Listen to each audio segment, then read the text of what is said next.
Hi there, I'm Marley and today we're going to be talking about sports. Yes, I will be mentioning football and maybe a wee bit of Kirby as well, but that one has really been requested for months, that Kirby one. Just quickly though, for those of you who have always wanted a video about different bits of patter, phrases and that in Fitba, I've got that exact video for you up on Facebook, link will be in the description. I hope you enjoy that. Anyway, let's get into it. Sports, in case it wasn't obvious at this point, I like football. What team do you support? I can hear the comments being typed out already. But playing football in a team at a young age has lots of its own little quirks. For example, I'm sure anyone who's ever played for a boys club or any team sport, fucking water polo, I don't know, right? I'm sure all of you were at some point raging with the most annoying player in the team.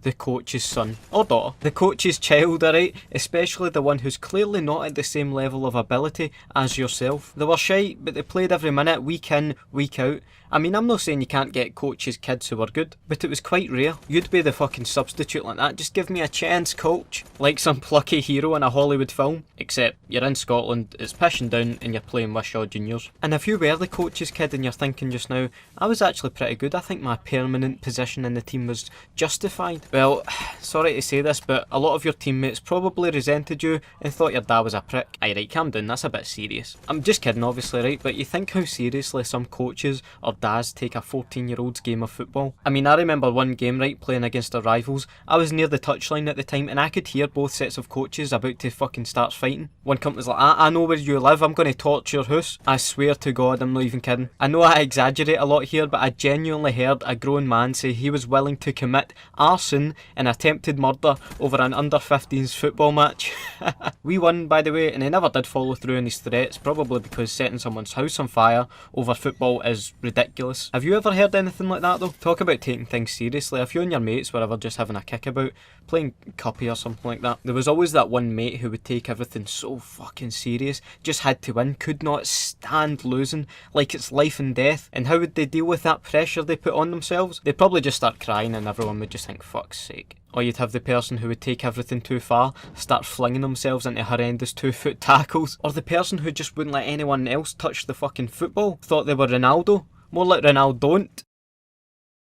A sport that everyone could enjoy though without taking it too seriously was Kirby. Kirby is such a pure sport. Everyone can enjoy Kirby. Again though, this is the point of just about every video where I ask the non-Scots to let me know what you called this game Kirby and how you played it, but here goes my definition of the game Kirby. Usually 2 participants, 1 ball. I say 2 participants because you could rotate between like 4, right? But just 2 participants, 1 ball, stand at either side of the road on the pavement or the sidewalk. Each player gets a chance to throw the ball, right? So you throw the ball and you're aiming to hit the curb cleanly so that the ball bounces back over to your side or at least past the halfway point of the road. Are you still with me? Because this is a bit harder to explain than I thought it would. Feel like a science teacher here. I need a fucking smartboard to explain this thoroughly. Okay, so you've hit the curb with the ball and it's bounced back to you.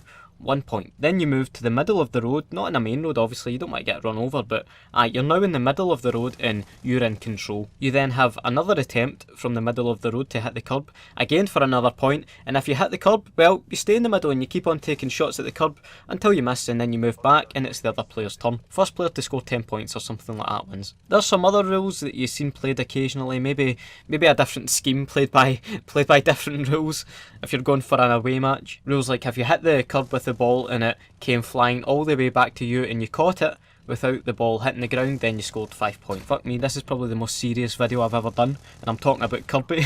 I really want to play Kirby now, man. I was class at Kirby. Kirby World Champion you're speaking to right here before I tore ligaments in my elbow and that was it. Gubbed. Anyway, please leave a like for good old Kirby. Let me know any anecdotes you have relating to sport and let me know any topics to discuss in the future. Have a nice day and I'll catch you in the next video. See ya.